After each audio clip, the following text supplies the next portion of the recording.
mwana somi ekolo Congo. Destin ya mboka na yo.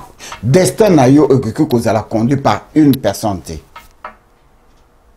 Ba manœuvre nyonso yo ba politicien congolais bazali ko sala. To moni yango.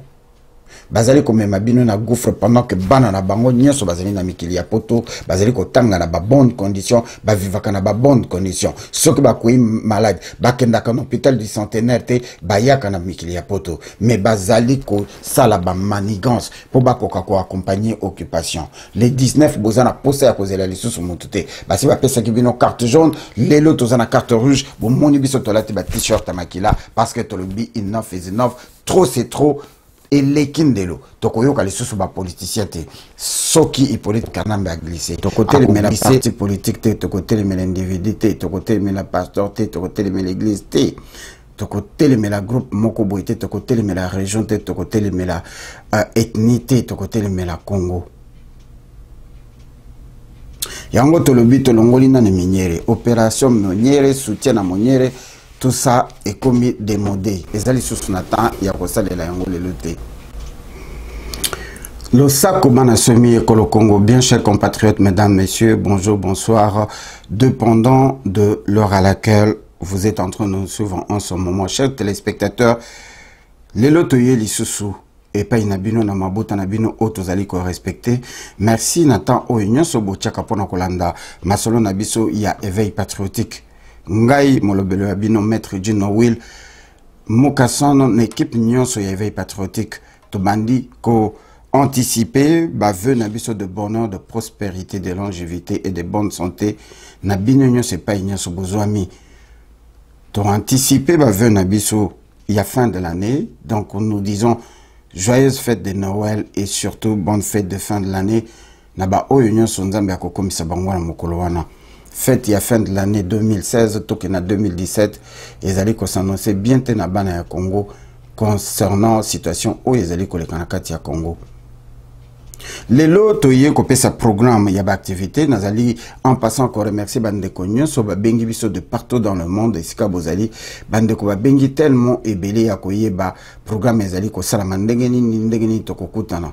Bien que tout l'acquis qui en déjà dans l'émission sur les kaki, mais la répétition les alliés maman et science tokoki ko zanga kopé sabinote donc to ye kopé sabino programme il y a activité au ko salama a na katia métropolitaine ton na katia Washington d'ici et pas wapi bande ko bako te pas na Canada na Mexique kopé a na katia États-Unis bako ko sangana pona tina ya Congo. To côté mais la partie politique te, to côté mais l'individu te, to côté mais la pasteur te, to côté mais l'église te, to côté mais la groupe moko boy te, to côté mais la région te, to côté mais la ethnie te, to côté mais la Congo. Yango to lobi to longoli na miniere, opération miniere, soutien à miniere, tout ça est commis démodé. Ezali sous Nathan ya ko salela yango le lutte. Bande ko programme na biso ya événement ezali awana kati Washington to ko banda le 16. Vendredi, le 16 décembre 2016, Bissonnion Sotokokuta dans le département d'État américain, adresse Ezali Kolekato, na croisement, il y a 22e, na 6.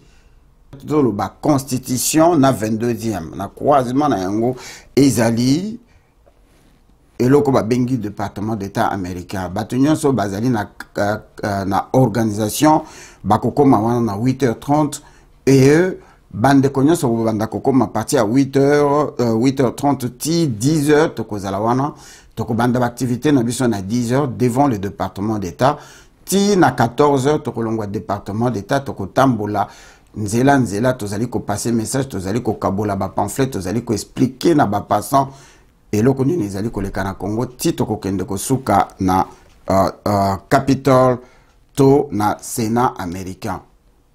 Place wana motinyo so ebiango parking ezali wana lac artificiel ezali wana bo parking mituka na bino ba oyo ba kokoma na retard na département d'État to ba kuti bande ko basi balongwe pona bande ko bazuta musika bomi tungisa te soki déjà bomoni 14h ekoki nan bo comité bo le kambala moko na Capitol to na eloko ba bengi na congrès américain.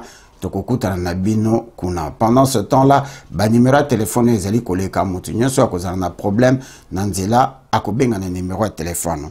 nde akozwa bandeko oyo bazali disposé ya ko guider biso ezali ndeko Jacques Miango numéro na ye ezali 443 854 0091 91. Jacques Miango 443 854 0091. His phone number. Nous avons notre frère Junior Congolo 240 486 0323. Valère Mangituka 202 393 393 95 94. Valeur numéro de téléphone. Papi Kazadi 443 488 03 60. Marcel Kakwata 202 271 76 04.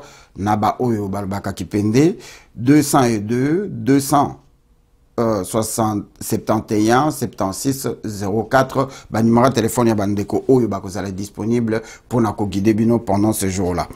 Le 17 tozongeli lisusu. Le 17 oyo kozala samedi pour na bandeko oyo bakozala na difficulté ya kokoma le vendredi. Le 17 tokokuta na biso nyonso na Union Station oyo ezali gare munene bino nyonso boyebi ezali na 50 North-East Massachusetts Avenue. 50 North-East Massachusetts Avenue. Na adresse oyo ezali koleka biso nyonso tokokuta na wana na 8h30 ezali heure d'arrivée ya bato bazali na organisation na 10h nde epai to bandi masolo na biso kolongwa. Union Station tokosala mwaskal moko na CNN et de la CNN tokotambola malembe tina National Museum of African American History and Culture ezali musée munene oyo baweti kosala ya culture pe histoire africaine oyo ezali na 1400 Constitution Avenue to na croisement ya Constitution na 14e juste là na coin epai wapi tokokinde kosilisa journée na biso tokozala wana de pendant heure tokoko mati na 18h. Par contre pour na rappeler na vendredi par contre toko silisa na 16h30 devant Congrès américain. Voilà na kotika bino bolanda bandeko mususu oyo bazeli pe na message ya kobakisa natina ya milulu oyo ndeko Marcel pe ndeko Junior bazali na message ya kopesa pe bokolanda ba image ya bandeko na bino nyonso to o basangana ki le 8 devant Saint-Régis et pas wapi tokende côté les Melabaloki à Congo pe ko passer message na peuple congolais. Chers compatriotes, mesdames et messieurs, qui m'est koka kozele pa na bino to landa bande konde to kutani na suka ya masolo na biso. Malgré nous sommes à na Congo, ba dialogue na bango ou pas. Aussi au monde biso tous à carton rouge et carton rouge. Dans les 19 ils alignent suka makam. Les 19, ils ont les 19 cartons rouges et vous payez ça les 19. Nous avons sabinoté, au bose la mort d'ordre, ya moututel, non. Les 19, ils ont les jours, il y a self-défense. Constitution, c'est pesibino, ningisa, c'est pesibiso, nyonso, autorisation, il y a pour défendre, le droit nabiso. Donc les 19, vous payez ça un carton rouge, vous savez au monde qui est de ce là, il y a biso, donc, ingeta. La prise de conscience de nouvelles responsabilités peut de régler un comportement. Donc, nous allons kondima que toko bima, toko tika na l'église, parce que nous avons lobby, oyo moko ya mike bazali pembe na bino, ezali ngai parce que ngabo mona kangate. Boya tokende kolela ba mama violée. Tokende ko consoler bango. Boya tokende kolela bande kona biso bazali ko kata mito buto na moi. Donc tozali ko benga bino vendredi le 16. Programme Oyotopesi Motona Moto à retenir yango. Lieu de rencontre Nabiso na le 16 ezali département d'état américain. N'adresse ezali koleka. Lieu de rencontre Nabiso le 17 ezali na Union Station. Na adresse ezali koleka. À partir ya wana bandeko nyonso bakozi koma na retard ba contacter biso na ba numéro ya téléphone ezali koleka soko komi na retard baninge si baleki po oyeba constituer place nini baninga ba mi balé les 19 na le 20 bokolanda yango na ba message to kopesa liboso to déterminé et lokoni ni penza to kosala.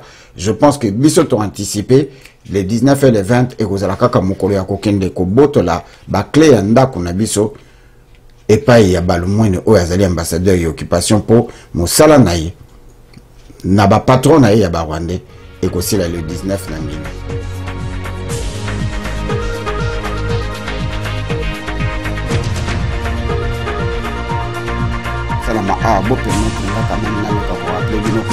Au moment où tu allais coucher sur quelques phrases, sur quelques verbes, les gens ont comme l'impression que théâtre ils allaient salamana katia capitale concernant le dialogue et arrêter complètement le temps alors que le rwandophone bazali continue à massacrer le peuple congolais. Na minute tu allais koloba ba maman na biso bazali toujours violé, ba papa na biso bazali violé, bana na biso ya basi na mibali bazali violé, déplacement ezali ko sala na ba village bazali ko dévaliser ba village mobimba. La semaine passée Tolanda qui on a ba news près de 80 villages ont été démobilisés, ba bimi c'est bango na kata ba village ba lobi bobi mana ba village lokola bazako bo mabino boke na ba grande ville alors qu'ils sont en train de vider. Et nyonso oyo moto azali na moto nango azara sur Robert na Hippolyte Kanambe alias Joseph Kabila Pebi Sengimana. Bandeko batindela ki biso ba message na Ruchuru na Ruberu pe na Masisi. Bolimbi salelo to lobele yango penza na détail te bolanda biso na veille patriotique mercredi prochain to pese bino ba détail sur les activités. Bato mingi bazali pe ko poster ba biloko ebele to moni ba photo ya bambwa ba camion ya ma ya moto ezali intimidation ya occupation oyo bazali ko laksa ba image wana pona ko laksa biso ke soki bobimi to ko bomabi no babandi ko bomabi so lelote. Langage eux ils allaient kobima na bato mosusu ba supporter ba parti politique ah biso tolingi dialogue parce que bino ba congolais boza kotinda bandeko na biso ba bima ba kende ko boma bango.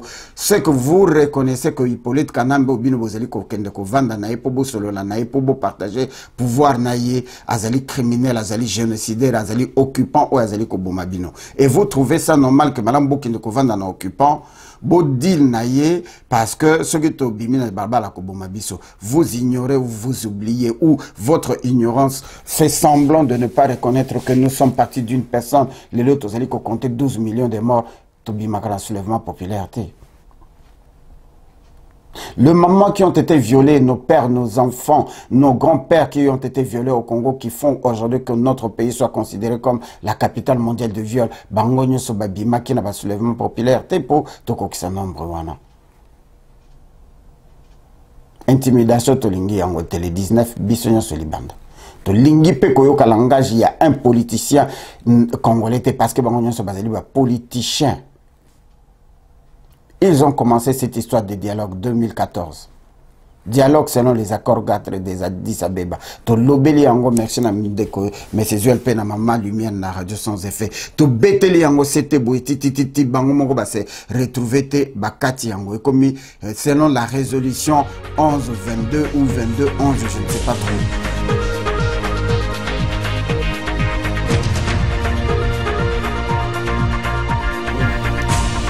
Ladies and gentlemen, hello everybody.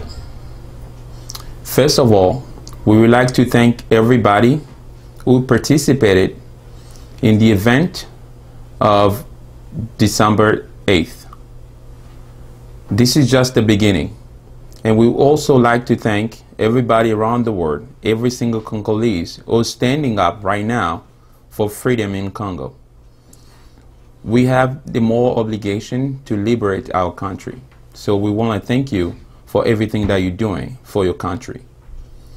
We would like to let you know the event of December 8th, when we went to stand against the lobbying company who supports the regime of Kinshasa, was just the beginning. We have a series of events that we're about to do to raise our voice and then to tell all those politicians in Congo that whatever they do, we're not with them, so we're with the people. So let me give you the program. On December 16, we're inviting everybody to come in Washington, D.C.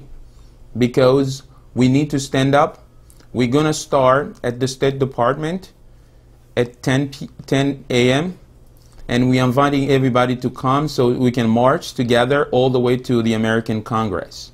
So again, let me repeat, we were inviting everybody all across the United States to come on December 16th, February, December 16th, in front of the State Department at 10 o'clock so we can march all the way to the American Congress to show them that the status quo in Kinshasa is unsustainable and we need to bring about change in Congo as soon as possible. On Saturday, we have another event, another march.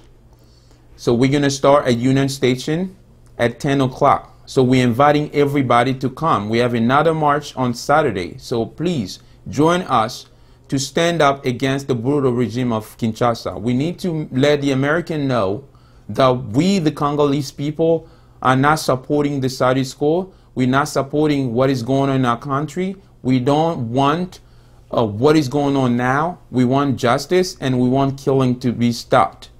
So please, ladies and gentlemen, do not stay where you are. We're calling everybody from different states to come on Saturday, December 17th, to raise their voice together. Thank you, and we're looking forward to seeing you guys on both days. Lelo eza ebandeli tobandi le 8 le 16 toza sous un événement ya kafu awa na kati ya métropolitaine à Washington DC tozali awa le 16 batu nyonso ba eta nyonso bozali donc boya ebele bo se melvise tobeza na kati ya weekend tobi keza le vendredi mais belé ba koza na misala mais so seyika day off moko to mibale pona mboka na yo ekoboma yo te ba pays chaque toyebi to dia 14 waka ezala nango mais jour moko mibale pona sacrifice ya mboka na yo eza problème te donc tozo la bino nyonso le 16 banda le 16 déjà et puis le 17 surtout on continuer le 17 le 19 le 20 banda ba tina.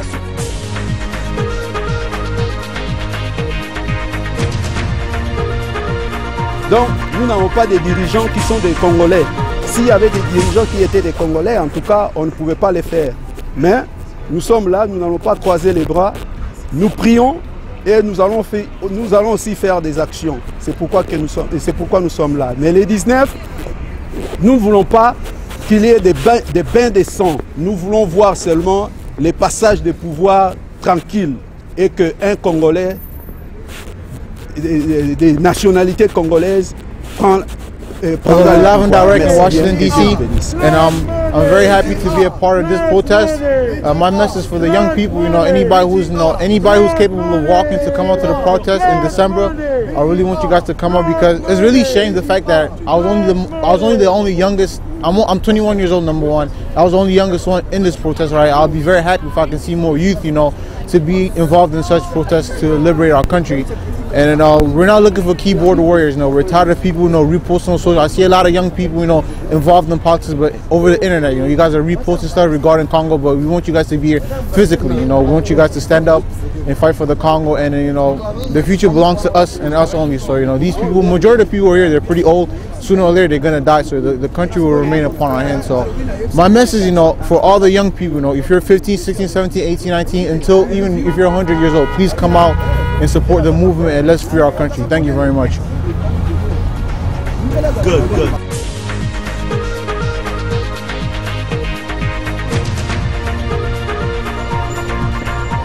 Le 19 ezali jour ya libération ya Congo. Ezali le 19 ou jamais. Yango wana toye lelo awa ko senga bandeko na biso nyonso o bazali awa na États-Unis d'Amérique partout esika bozali. Le 16 na le 17 tozali na milulu moko ya kafu awa na kati ya Washington DC. Même ceux qui Malili les ali. Malili ezala mbula ebeta ezala te le 16 na le 17 tozali na milulu ya kafu awa na DC. Le 16 tobanango na 10h vendredi le 16 décembre biso en États-Unis toza ko fongola nzela bandeko na biso ya Europe bakobanda bango le 17 biso tozo fongola nzela boya ebele to lakisa na mokili mobimba que États-Unis est l'ennemi, que Kabila il faut akende. C'est maintenant ou jamais. Nous avons une semaine pour Bozoaba day off. Et ça la excuse que tu es bien en retard ou bien boye na boye. Zoa day off vendredi na samedi. Et ça li pour na bolamu na biso nyonso. Boya les 16 tokubanda na State Department na 10h. Les 16 na State Department na 10h. Les 17 la même chose. Nous avons 2 jours, il y a Miloulou, 2 jours, il y a Méga Marche. Les 16, na les 17. Excuse Ezalate. Ingeta. Bandeko, ndeka boyoki. Donc, excuse Ezali Susute. Tolingi ba spectateur te na ba acteur mupanzi. Biso tout makila ya Congo ezotambola na ba veine na biso makila ya Congo eza nzoto na biso. To sangisa ba énergie na biso ya suka, tozozwa ligne droite ya suka. To sangisa ba énergie ndenge boyoki kaka milulu ezo banda les 16 méga marche ya osakanate ya kafu batu bo uta de partout na kati ya États-Unis. Te servir d'exemple tant que le peuple doit se prendre en charge. Tolo boye bindenge lobby. Tozaku ti la to expliquer binote.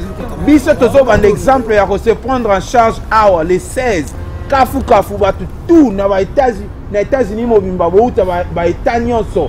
Banda na ouest na Californie ti na Floride na est. Banda na CA na Texas ti likolo kuna na Washington State. Batu tout eska bozali to sangana. Et là on arrive sabino photo e ba boy. Position na biso eza clair, respect à constitution eza kutu ya kosakana te. Donc pour na biso Congo liboso, bloko nswana eza pamba. Ingeta. Okay. Yes. I come back again. I said earlier, I'm from Nigeria, West Africa, and I believe in justice. Kabila has killed enough. We don't want any more bloodshed. We don't want to be dehumanized by any humanism. We are tired of being demonized. I believe this is one of the reasons why most of us are sinking into a quagmire of perplexing problems, because we're scared of fighting for our freedom. Believe me now, there is no need to be scared to fight for our freedom. Kabila must go December 19th. That is the given date. We want freedom. We want to be free. We want our liberty established. We say no to Kabila. We fight for our freedom. And by the grace of the God Almighty, our freedom will be restored. Kabila must go. One love, Africa. Merci. Ingeta. Bien chers compatriotes, ndenge bowiti kolanda message na biso, message epesami na yo na ye na ngai. Tokoki ko forcer moto pe ko obliger moto na likamba Congo te. Batu mingi bazali ko kanisa que nous sommes en train d'exagérer. Batu mingi basi balembi. Batu mingi balobi que situation à Congo biso motoko changer te. Batu mingi bakoti découragement. Batu mingi balingi na bango te parce que etali bango te basi bakoma ba américain, ba français, ba belge, ba italien, basi bazwa citoyenneté. Batu mingi bazali lisusu animé na mort ya mboka te. Batu mingi babengi balobi papa Djino bino bo continuer ko sala bozali ko sala biso makasi kaka na prière. Bande ko mingi bakansaka ki nazala anti chrétien. Na leki bino na kondima tango mosusu parce que nga kondima na nga ekendaka na misala. L'apartheid n'a pas pris fin à la prière. La traite de noirs n'a pas pris fin à la prière. Je conçois ça très mal que Nzambe Nabiso, Azana Nzamba Bilaka Salakana Tango Naye, Atika Babandako violé, Banamike, Maman, Nabatata, Nabakoko, jusqu'à ce que Basala 3 millions de viols, Moukil Mombaba, Télémio, Lobi Nzambe Nabiso, Kosalanata Naye. Osambela Nzambe ya bien te, Osambela Nzambe ya solo te, parce que Nzambe a lobby même dans la Bible, celui qui ne mange, ne travaille pas, ne mange pas. Il a oublié que les enfants ne travaillent pas, mais ils ne doivent pas manger, c'est l'homme dengue Bible loba. A fortiori ce qu'on prend à côté de Melamboka, Moïse n'avait pas tué pour nous libérer le peuple à Israël. nalingi côté ya bino te nangi na lobaki moto nyonso aza na conception que Congo ko zala libérer na kati ba prière na kati ba jeunes et prières azali wrong. L'amour ce n'est pas dans l'abstrait, c'est dans les actes.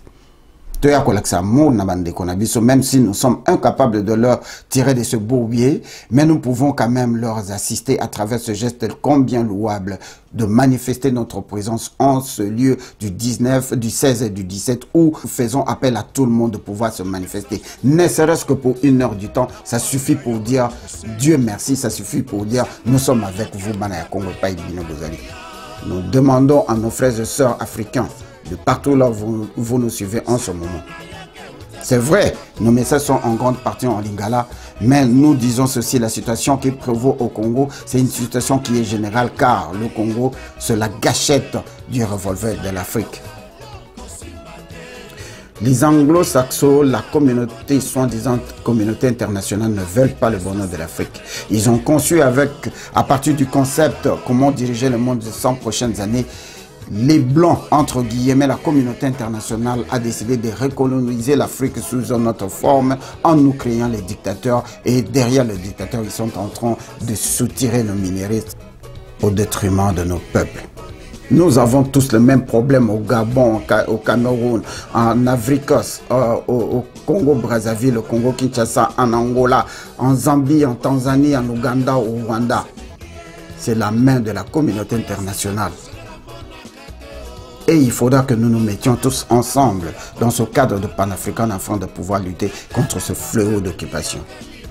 Nous vous invitons tous à prendre part dans les activités qui vont marquer la date du 19 chez les Congolais de Kinshasa. Dédicace Nabiso ya poko alelo ekei en particulier na ndeko Nabiso Jean-Louis Chimbalanga na musala makaso azali kosala. Na mama Masini mama scolastique oyo abotangai. Peli susu na prêtre Cheikh Ndundu oyo bolandaka mingi epai na Mukeba epai nyaso bino bozali kimia koka kozala na mabota na bino nde tokutani na bino vendredi prochain Ingeta distraction ya primis na score esila tokotikela bana nini toyebela biso moko telema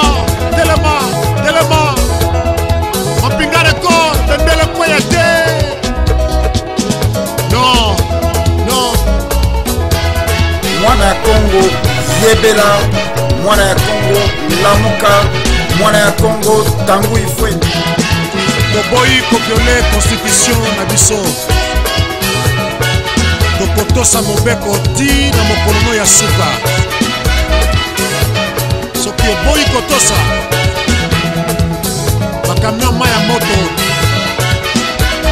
Mokoto kisabiso malamu na mokolo wana Ekoyebana. Message d'éveil patriotique avec Mapinga Record. Kanambe tuna bao bazana yo Bayebi roi d'Isaïe bien koleka yo asuka wapi bazokosa yo Chabuka Motuma Ngongi Yokaka Éveil patriotique.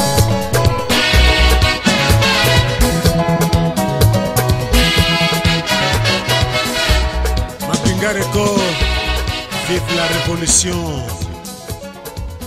Ingeta.